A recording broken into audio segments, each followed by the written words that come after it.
Yo, what is good, YouTube? Welcome back to another JC2K video. In today's video, we're going to be talking about the brand new Super Packs the 2K dropped today, in addition to a lot of other stuff that has that looks to be in the game with the exchanges and things like that, and just try to make sense of today's Tuesday content and what it looks like, what it means for NBA 2K26 My Team. So before we hop into it, if you haven't already, make sure you hit that subscribe button. Help me push towards the 50,000 subscriber mark on the channel. I upload every single day, multiple videos a day. Would really appreciate it if you all do subscribe.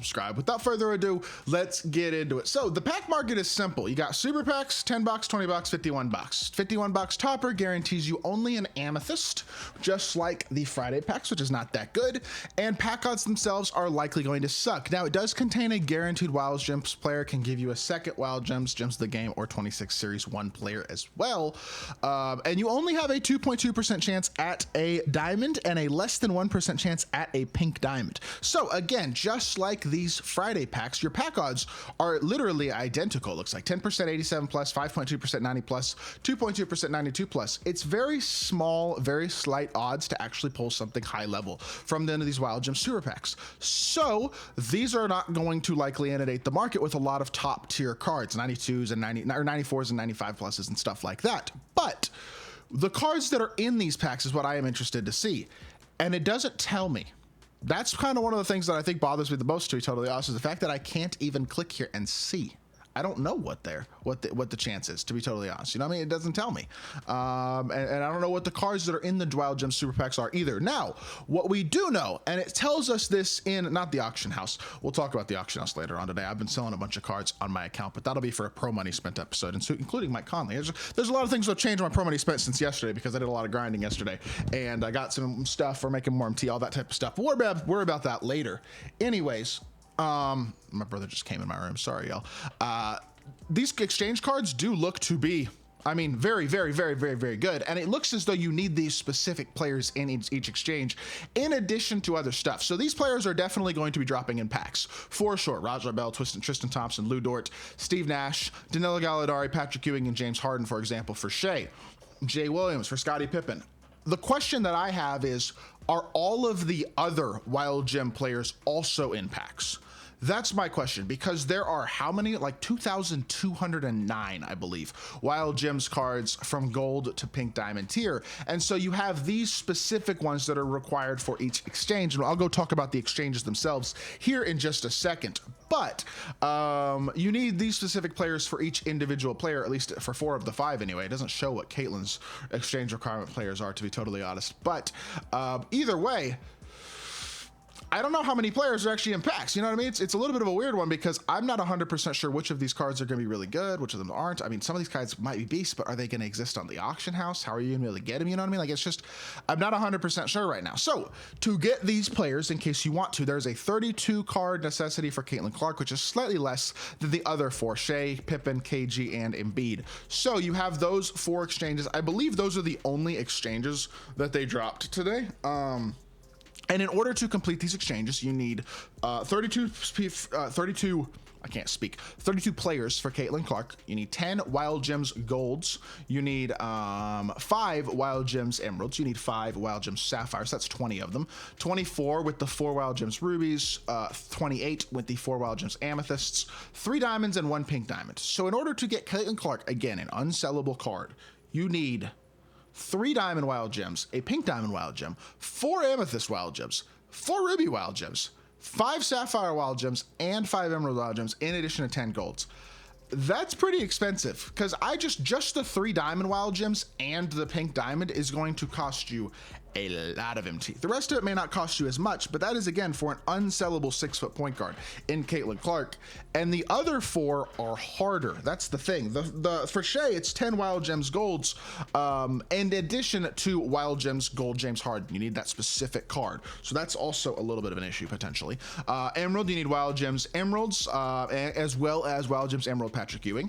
You need 5 sapphires in addition to Wild Gems Danilo Gallinari. You need 4 rubies in addition to Steve Nash. You need 4 specific amethysts, it looks like, Tristan Thompson, Lou Dort, and then a amethyst or higher Clippers and Thunder player as well. And then you need diamond Clippers, diamond Thunder, diamond Raja Bell, and a random pink diamond as well. So it's just a little bit more players that you need, as well as specific players that you need. Like you need specifically Diamond Raja Bell and Amethyst Tristan Thompson and Lou Dort. So again, looking at this, I go, that's going to be really, really, really expensive. And those players are going to be really, really expensive. If you pull Lou Dort or Raja Bell or whoever it is, those guys are going to be super expensive. But the problem is, again, there's only a 5.2% chance of pulling an Amethyst. And if there are, I mean, how many Amethyst Wild Gems players are there going to be on the market? Like, as of right now, there probably aren't many at all. But packs just came out. There's one, Desmond Mason, who's up for 100K. It's the only Amethyst Wild Gems player up yet. There's 2 diamonds in Louis Dampier and Steve and Sydney Wicks. I'm looking at this and I'm going, okay, there's a ton of cards y'all are dropping in packs today, because I don't think either of those players are in the sets, are they? Louis Dampier and, let me just see, Louis Dampier, no. Desmond Mason, no. And Sydney Wicks, also no. So it looks like they've literally... Can you actually get all 2,000 of these cards? Again, we're figuring this out as we go, but it seriously does look as though they seriously might have dropped super packs that can include 2,000 different cards in the first, like, 5 days of the game mode. That's pretty insane. I'm not gonna lie. That is very, very, very aggressive in my personal opinion. But I guess y'all let me know in the comment section down below how y'all feel about this. Now, I will be completely honest. I don't think these players are even reasonably attainable for a no money spent player right now. Like, not even in the realm of possibility. You need 4 diamonds, or is it 3 diamonds? I think all the other players are gonna work exactly the same, but you need 3 diamonds, 4 amethysts, and a pink diamond for every single player, in addition to a bunch of other filler cards as well. Scottie Pippen works exactly the same, except you need different players. Jay Williams, BG Armstrong, OG Anunoby, Trailblazers and Rockets players, Trailblazers and Bulls players. Oh, no, Trailblazers and Rockets, actually, never mind. Mario Ellie, like Carlos Boozer, like you need the specific players. They're just different players, but you need those specific players in addition to a bunch of other Wild Gems cards.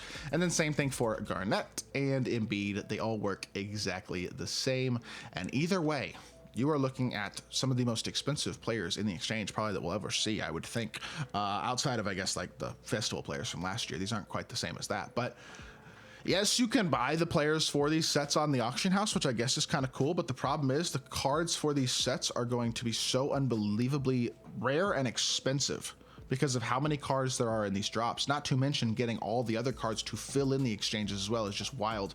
And you're locking in all that MT and not getting any of it back. You're locking it all in for one of these players. Yes, they're incredible players, but I don't know, man. The pay to win aspect of this is not good, because I don't see how this content is accessible at all for a low money spent or no money spent player. And I guess the one positive is that it should put a lot of new cards on the auction house, and some of those cards are absolutely going to be budget beasts. So that would be the one positive, I guess, is that you can come in here and make a lot, potentially get some nice little upgrades that are cheaper players in these diamond tiers, and especially like Amethyst and Ruby and Sapphire, and these tiers that are going to have, there's going to be some good cards in here, especially at this point in the year. So go look for those guys, find the budget beasts, the budget upgrades if you can, because those are the guys that really have the potential, I think, to impact a lot of budget players. And I think that's the best part of this for the budget player, for the no money spent, pro money spent like I am type of player on this game. As a whole, I don't love it. I don't love it. Today, I can't say as of right now has been a huge success to me. I wouldn't recommend opening these packs. The pack odds are still bad. These players are gonna be hard to get. I don't know, man. I'm not sure what to make of this. I'd be interested to hear y'all's thoughts. I don't think it's good, but is there even any like challenges? Did they give us anything to do today for free? There's no challenges. I mean, goodness gracious. Wow, this is really bad ball. I mean, this is terrible. This is basically just an exchange for the Uber whales, pretty much. None of this stuff is accessible for 99.5% of the community. You know what I mean? Oh, well. The pacing isn't great in this game. The cards aren't, the best cards are, again, not going to be accessible this year to the lower money spent players. At the end of the day, the game is better than it was last year, probably, but it's not a great game still. I'm not going to sit here and lie to y'all. So this is not a good start. I would pretend these cards don't exist. But if you play against them, they're probably going to annoy you. So I don't know. Hope y'all did enjoy the video. If you did, make sure you hit that like button, leave a comment, and subscribe. I'll be back with more 2K content very, very soon. I appreciate y'all. Peace.